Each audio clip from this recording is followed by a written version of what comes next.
এটা তো দশকর্মার দোকান, এইখানেই পাওয়া যাবে।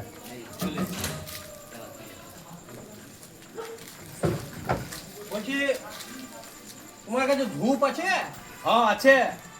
তা কি ধূপ? মশা মারার ধূপ না পুজোর ধূপ? পুজোর ধূপই দাও। তা ক টাকা দামে? 10 টাকা দামের দাও। তা কটা কাঠি? বেশি কাঠি না কম কাঠি? কম কাঠেই দাও। তা সেন্টেড না বিনা সেন্টেড? হ্যাঁ। আরে বাবা সেন্টেডই দাও। আচ্ছা, তা বলি ব্র্যান্ডেড না নন ব্র্যান্ডেড? ব্র্যান্ডেডই দাও। ওহ, এই না, ধূপ নেবো তার আবার ব্র্যান্ডেড, তার তার ও হ্যাঁ, ঠিক আছে।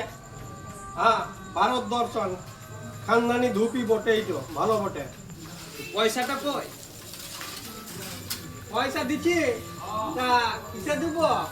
অনলাইনে দিব না ক্যাশ দিব? ক্যাশেই দাও। তা 10 টাকার নোট দিব না কয়েন দিব? নোটই দাও। তা নোট ছোট নোট দিব না বড় নোট দিব? তো বড় নোটই দাও। তা কোন হাতে দিব? ডান হাতে দিব না বাঁ হাতে দিব? আরে ধুর মুসাই, আয় না তোমার ধূপ। পয়সা দিতে হবে না। তো সকাল থেকে এসে জ্বালাতন করে। কেমন লাগিলে?